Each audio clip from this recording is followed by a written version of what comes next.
ان اللہ اصطفیٰ کا، بے شک اللہ نے چن لیا مریم کو، اور چننے کے بعد پاک کیا، پاک کرنے کے بعد پھر چنا۔ توجہ ہے صاحب؟ میرے مالک تو نے چننے کا ذکر 2 دفعہ کیوں کیا؟ پہلے چنا، چننے کے بعد پاک کیا، پاک کرنے کے بعد پھر چنا۔ آواز قدرت آئی، پہلے میں نے مستورات میں سے چنا، پاک کیا، پاک کرنے کے بعد پھر میں نے بطولوں میں سے چنا۔ توجہ صاحبان رکھیے، پہلے میں نے چنا، چننے کے بعد میں نے پاک کیا۔ میرے مالک تو نے بطول بنانے سے پہلے پاک کیوں کیا؟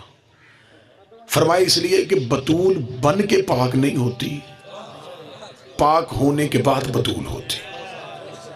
بطول ہونے کے لیے پہلے پاک ہونا ضروری ہے۔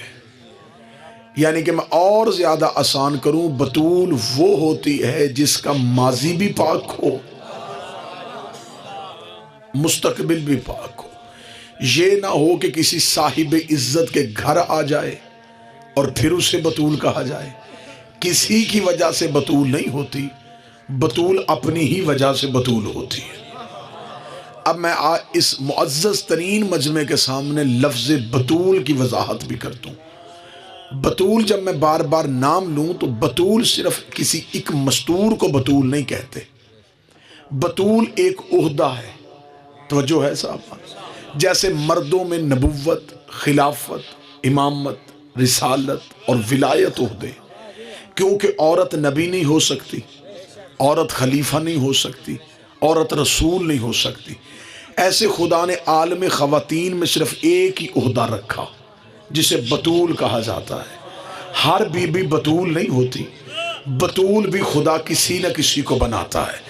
اب میرا معزز مجمع، سادہ مجمع مجھ پہ سوال کرے کہ آپ جو بار بار کہہ رہے ہیں بطول بطول بطول، تو ہمیں پہلے یہ تو سمجھائیں کہ بطول بننے کے لیے ہونا کیسا چاہیے اور بطول کہتے کسے ہیں۔ میں مجمع کو جگانے کے لیے ایک لفظ کہہ دیتا ہوں کہ بطول کہتے کسے ہیں۔ شریعت میں جس مستور کو نماز کے لیے وضو کی ضرورت نہ ہو اسے بطول کہتے ہیں۔ میں نے کوشش کی تھی کہ شاید شریعت میں جس مستور کو نماز کے لیے وضو کی ضرورت نہ اسے بطول کہتے ہیں۔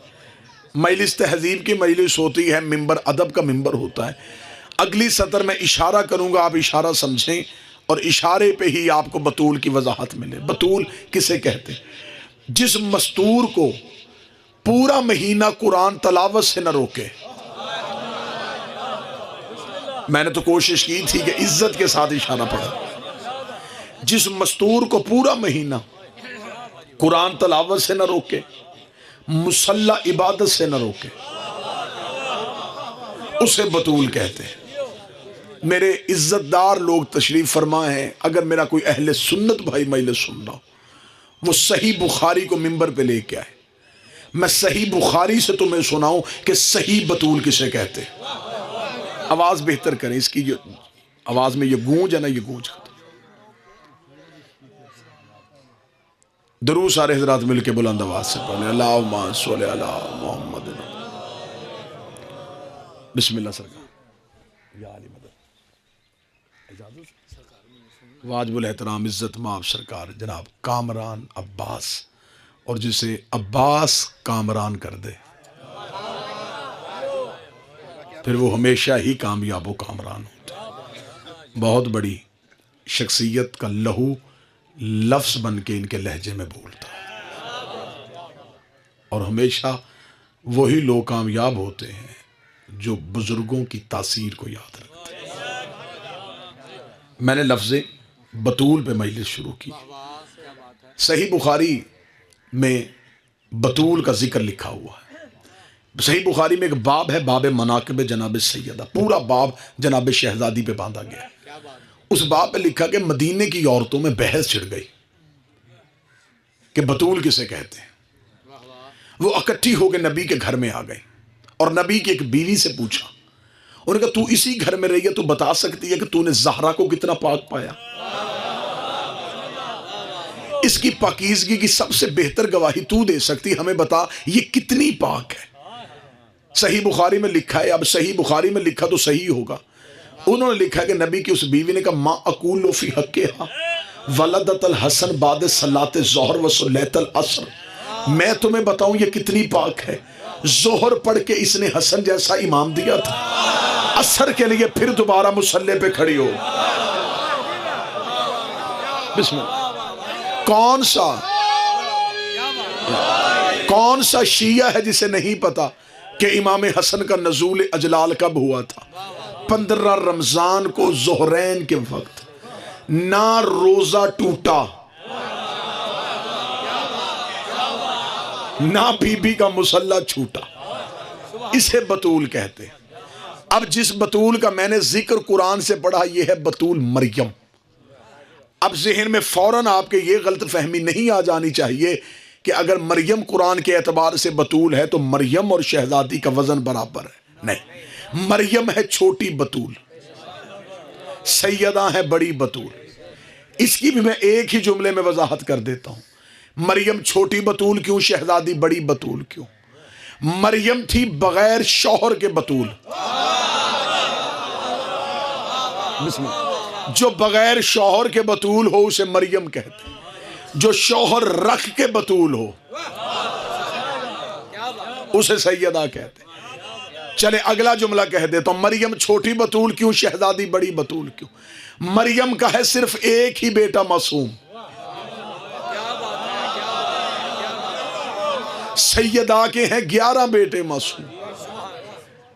مریم بطول بغیر شوہر کے، زہرا بطول شوہر کے ساتھ۔ میرے مالک تو نے مریم کی شادی کیوں نہیں کی؟ سوال تو بنتا ہے نا، آخر خدا کا کوئی فعل حکمت سے خالی نہیں۔ میرے مالک تو نے مریم کی شادی کیوں نہیں کی؟ تو نے قانون فطرت کا دھارا بدل دیا، یعنی کہ اپنا آئین توڑ کے رکھ دیا۔ مریم کی شادی کیوں نہیں کی؟ اب یہاں پہ ایک ہی لفظ ملتا ہے کہ مریم کی شادی اس لیے نہیں ہوئی کہ جناب مریم کے دور میں دوسرا معصوم کوئی نہیں تھا۔ ٹھیک ہے جی، اللہ کے لیے کوئی مشکل نہیں تھا، وہ معصوم خلق کر سکتا تھا۔ اگر وہ آدم کے لیے حوا بنا سکتا ہے، آدم کے بیٹوں کے لیے جنت سے ان کی بیویاں نازل کر سکتا ہے، تو اس کے لیے کوئی مشکل نہیں تھا وہ جناب مریم کے دور میں ایک معصوم خلق کرتا، مریم کی اس کے ساتھ شادی کرتا، پھر عیسیٰ کو پیدا کرتا۔ میرے مالک یہ تو نے کیا کیا؟ تو نے فطرت بدل دی، آئین توڑ دیا، قانون بدل دیا، تو معصوم ہی ایک خلق کر دیتا۔ آج یہ جو عیسائی دنیا میں منواتے پھر رہے ہیں کہ عیسیٰ بغیر باپ کے تھا، عیسیٰ بغیر، ان کی زبانیں بھی بند ہو جاتی، تو مریم کے لیے معصوم خلق کر دیتا۔ خدا نے کہا حکیم کے فعل حکمت سے خالی نہیں ہوتے، خدا نے اسے بھی راز رکھا۔ میرے مالک کیوں راز رکھا؟ فرمایا اگر میں مریم کی شادی کسی معصوم سے کر دیتا، ساری زندگی وہ معصوم یہی کہتا رہتا کہ میرے گھر میں بطول رہتی ہے، میرے گھر میں بطول رہتی ہے، میرے گھر میں بطول رہتی ہے۔ یہ اعزاز صرف اور صرف علی کے پاس ہے کہ اس کے برتنوں کو اور اس کے جوتے کو بطول صاف کرتی ہے۔ میں توحید اپنا قانون بدل سکتا ہوں لیکن علی کی ہم سری برداشت نہیں کر سکتا۔ میں خدا، بسم اللہ، میں خدا قوانین فطرت کو تبدیل کر سکتا لیکن میں علی کی ہم سری برداشت نہیں کر سکتا۔ توجہ ہے صاحبہ، آپ نے تھوڑا میرا ساتھ دینا ہے کیونکہ ہم بڑے مسکین لوگ ہوتے ہیں، ہمارا گلا خراب ہو جائے نا تو صرف ہم نے ہی پڑھنا ہوتا ہے۔ ذاکر کا گلا خراب ہو جائے تو اس کے پاس 4 بندے اور ہوتے ہیں۔ بھائی جان کے فون سنتے تک آپ صلوات پڑھ لیں۔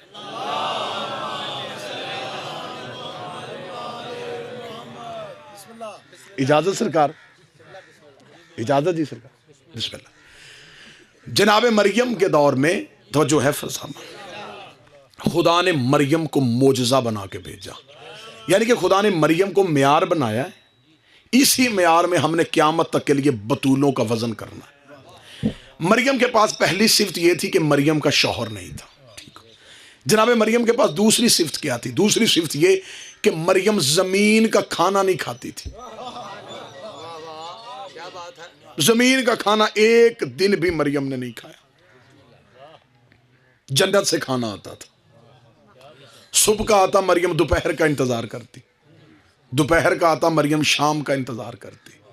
دنیا کی سمجھ میں عیسیٰ کی ماں اور حسین کی ماں کا فرق ہی نہیں آیا۔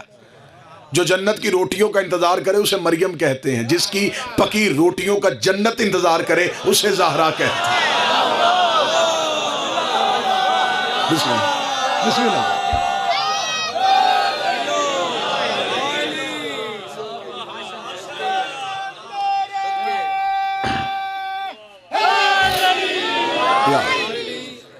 جناب مریم کی کفالت کی جناب زکریا نے، پالا ہے کھلایا نہیں، کیا بات ہے، صرف پالا ہے، پرورش کی ہے، کھانا نہیں کھلایا۔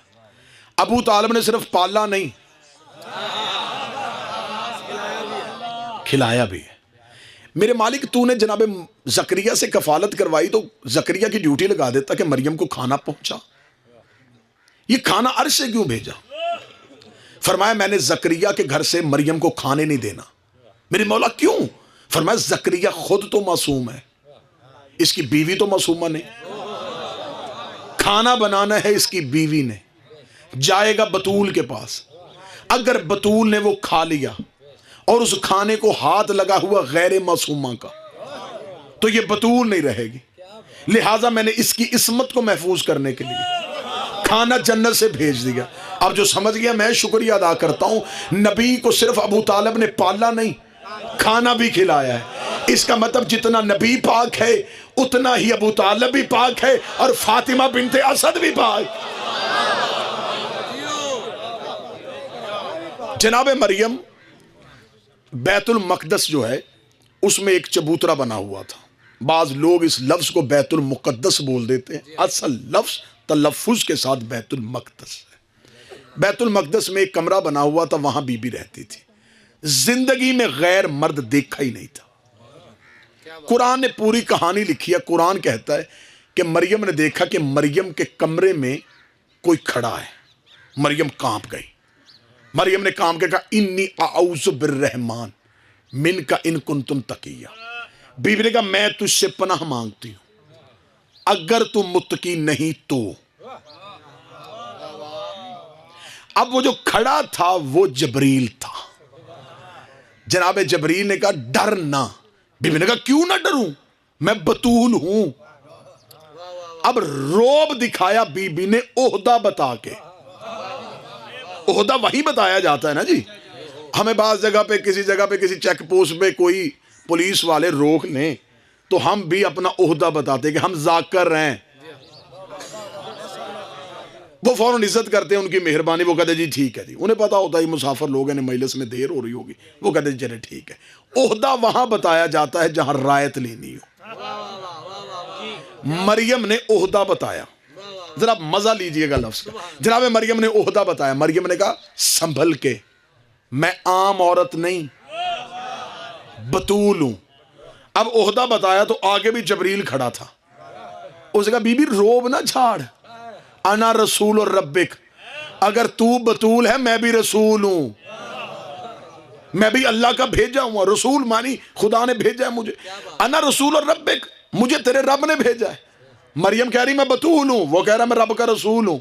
مریم اپنا عہدہ بتا رہی ہے، وہ اپنا عہدہ بتا رہا ہے۔ مریم بھی کہہ رہی ہے میں بتول ہوں اور وہ بھی فخر سے کہہ رہا ہے انا رسول ربک، میں تیرے رب کا رسول ہوں۔ بی بی کہتی کس کام آیا؟ اس نے کہا میں بھی کوئی عام کام نہیں آیا، تجھے بیٹا دینے آیا ہوں، تجھے بیٹا دینے آیا ہوں، رب کا رسول ہوں اور تجھے بیٹا دینے آیا ہوں، رب کا رسول ہوں اور تجھے بیٹا دینے آیا ہوں۔ انتہائی سادگی کے ساتھ جملہ سننا، یہ فرق تھا مریم نے اور زہرا میں۔ مریم کے دروازے پہ فرشتہ کھڑا ہے، مریم پوچھ رہی ہے کون ہے، اور کہتا ہے رب کا رسول ہوں اور بیٹا دینے آیا ہوں۔ فخر سے کہہ رہا ہے، غرور سے کہہ رہا ہے، اکڑ کے کہہ رہا ہے کہ رب کا رسول ہوں اور بیٹا دینے آیا ہوں۔ یہی جبریل زہرا کے دروازے پہ آیا، اندر سے فضا نے پوچھا کون ہے؟ کہتا درزی ہوں، کپڑے لے کے آیا ہوں۔ درزی ہوں،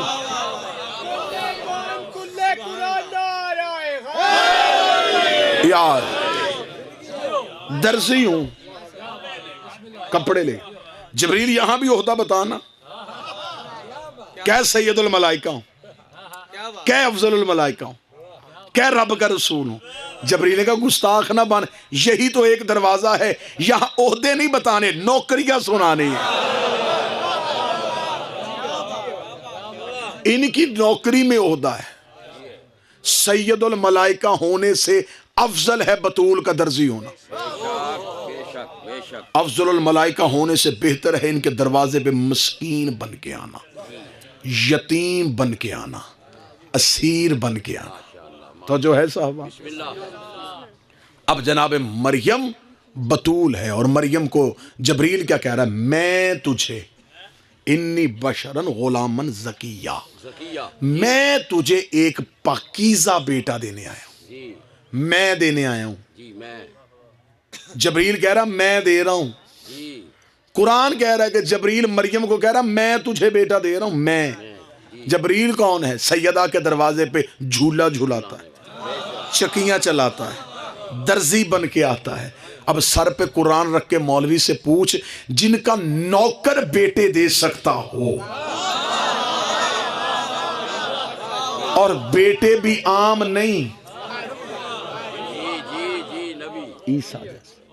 کیونکہ بعض لوگ یہاں پہ ایک بڑا ان دنوں میں سوال اٹھتا ہے، وہ کہتے ہیں جی دیکھیں یہ ذاکر جو کہتے ہیں نا جی ممبر پہ خطبہ واعظین ذاکرین کہ امام حسین نے راہب کو بیٹے دیے، دیکھیں جی کوئی پڑھا لکھا بندہ اٹھ کے سوال ہی نہیں کرتا۔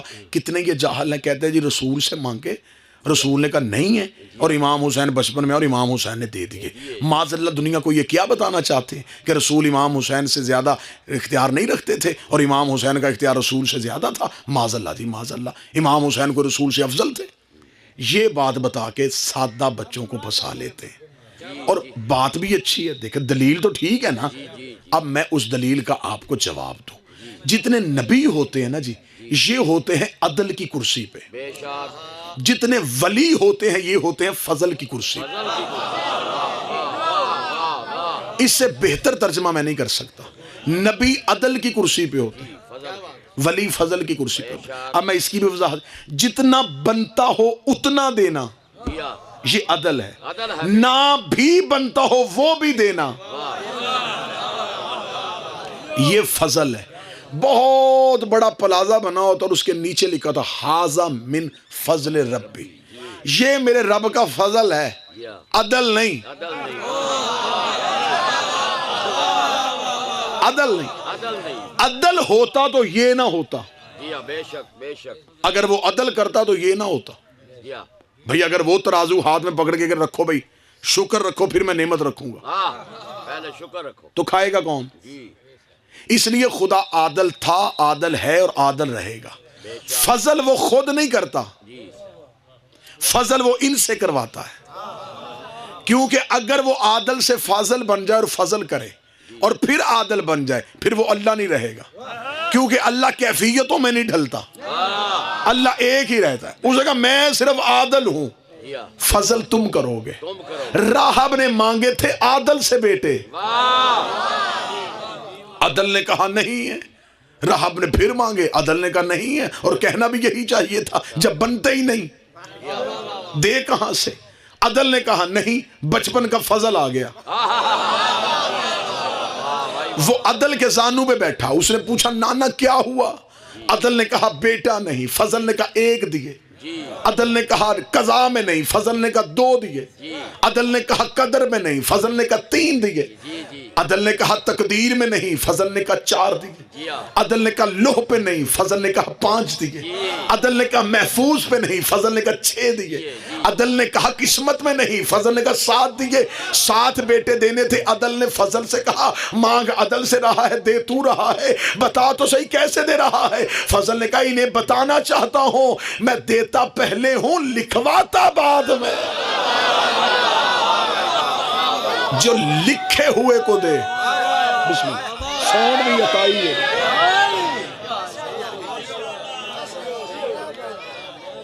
یا علی بات سمجھ میں آ رہی ہے؟ میرے گلے سے زیادہ کہیں ساؤنڈ تھکا ہوا ہے۔ سیٹ کروا، سیٹ کر اخترے، تھوڑی آواز کھول کے نا ایک کو تھوڑی نال کر دو، ٹھیک ہو جائے گا۔ پوری بحث کرے گا، میں 2-3 دفعہ پہلے بھی دیکھا، مکمل بحث کرے گا، مننے گا نہیں۔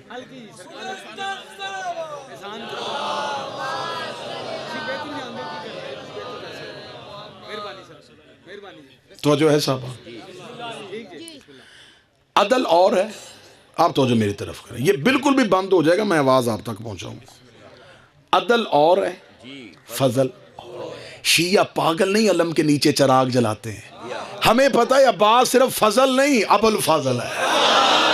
ہائے ہائے ہائے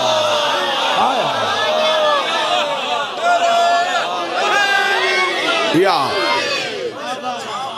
اور یہ بات آپ ذہن میں نہ رکھیے گا کہ جناب فضل کے،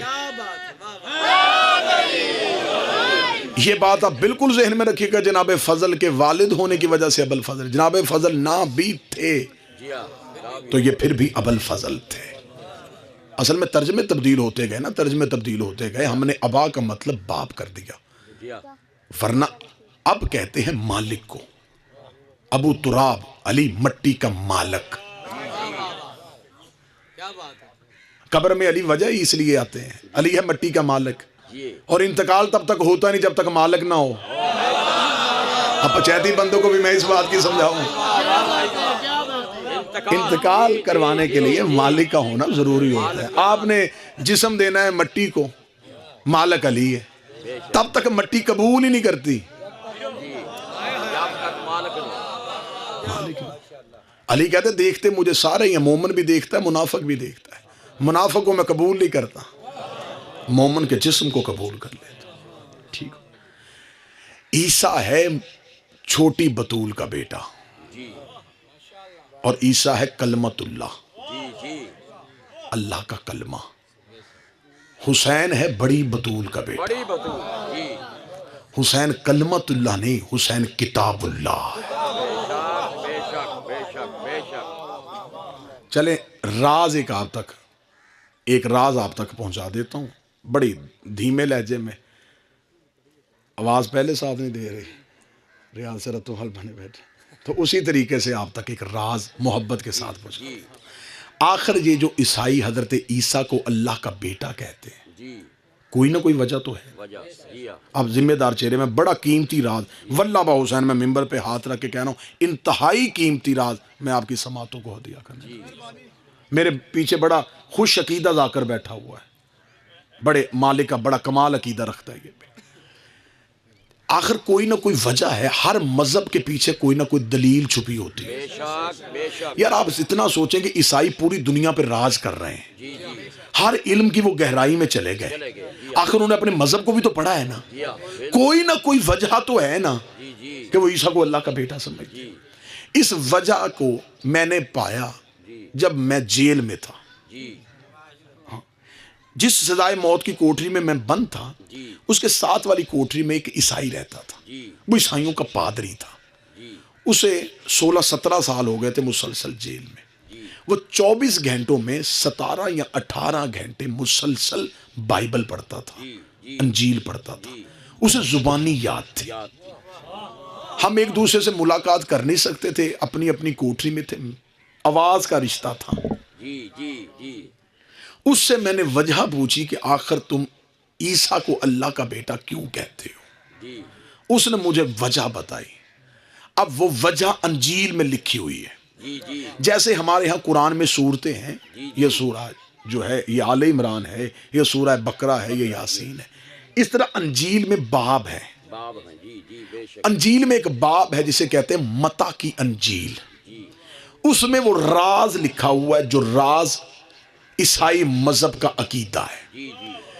اب میں اس کو پہلے لفظ پڑھوں گا تاکہ یہ ویڈیو کیمرے کے ذریعے اگر کہیں تک بات پہنچے اور وہ کوئی لفظ ڈھونڈے تو وہی لفظ ملے جو میں زبان سے ادا کر رہا ہوں۔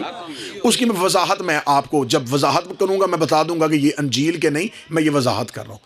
اس میں متی کی انجیل میں لکھا ہوا کہ خداوند یسوع مسیح، میں وضاحت کر دیتا ہوں، یعنی کہ حضرت عیسیٰ زندان میں تھے، جب انہیں زندان میں رکھا، صبح سولی لٹکایا جانا تھا، 12 حواری جو تھے جناب عیسیٰ کے نائب وہ دروازے پہ بیٹھے ہوئے تھے، صبح حضرت عیسیٰ کو سولی لٹکایا۔ اس منظر کو بائبل بند کر رہی ہے، وہ کہتے خداوند یسوع مسیح زندان میں تھا، اور خداوند یسوع مسیح پکار پکار پکار 3 دفعہ لفظ ہے کہ کہہ رہا تھا، پکار پکار پکار کے کہہ رہا تھا، ایلی ایلی لما شبقتنی، ایلی ایلی لما شبقتنی. یہ جو جملہ میں نے پڑھا یہ عبرانی زبان کا جملہ ہے. عبرانی بے شک. اس سے اردو میں پڑھیں تو یا علی مدد بنتا ہے, عربی میں پڑھیں تو ناد علی بنتا ہے. اب کیونکہ عیسائیوں کو نہیں پتا, عیسائیوں نے نہج البلاغہ کو نہیں پڑھا. میرے مالک علی فرماتے ہیں میں وہ ہوں جسے انجیل میں ایلیا کہا جاتا ہے. آیا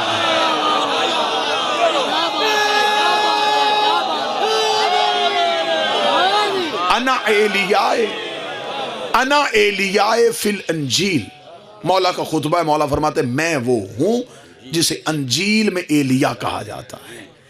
اب عیسیٰ کیا کہہ رہے تھے؟ ایلی ایلی لما شبقتنی. عبرانی زبان میں عیسیٰ اس جملے کو دہرا رہے تھے.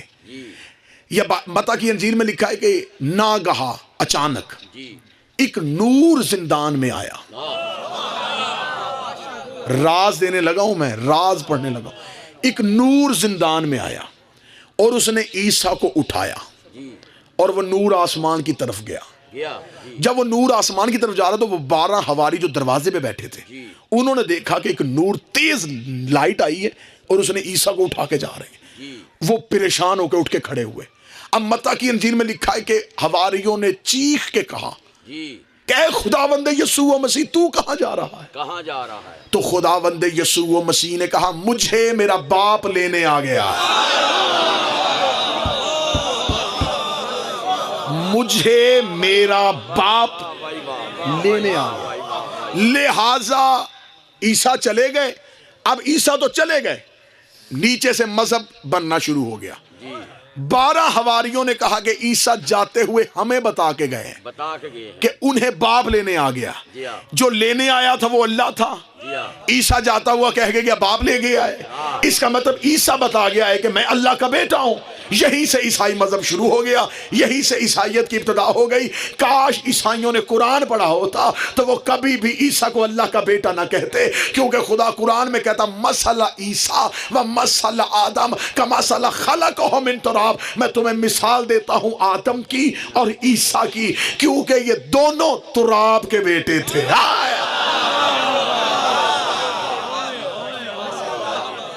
جسے عیسائی اللہ سمجھتے تھے وہ نور علی تھا. چوتھے آسمان پہ لے جا کے علی نے بٹھا دیا. عیسیٰ نے کہا بادشاہ یہاں کیوں بٹھایا؟ فرمایا انتظار کر, انتظار کر, تجھے بھیجوں گا مؤذن بنا کے جب میرا آخری فرد زمانے میں ظہور ہوگا. جی پوری دنیا میں عیسائیت کا راج ہوگا جب بادشاہ عیسیٰ کو لے کے آئیں گے اور ایک لمحے میں عیسائی یوں پھر کے 12ویں کے قدموں پہ گر جائیں گے. آج یہ دنیا پہ راج اس لیے کر رہے ہیں, ان کا حکومت اس لیے ختم نہیں ہو رہی, سب سے پہلے 12ویں کے ہاتھ پہ یہ بیعت کر لیں گے, کیونکہ یہ اس دلیل پہ قائم ہوں گے کہ ہم عیسیٰ کے انتظار میں, جب عیسیٰ ہی 12ویں کے قدموں پہ سر رکھے گا.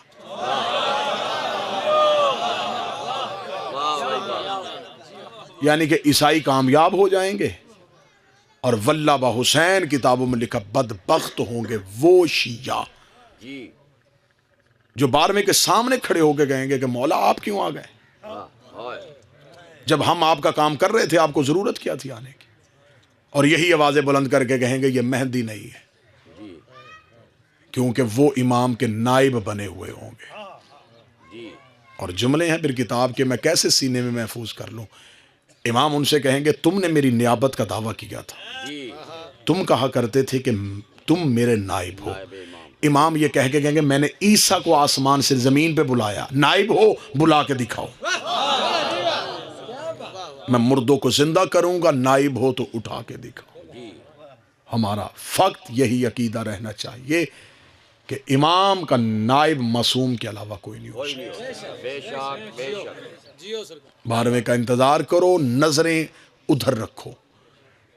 جس چیز کے بارے میں تشنگی ہو 12واں پوری کرے گا, لیکن اگر عقیدہ 12ویں پہ قائم, شیعہ ہو 4 چیزیں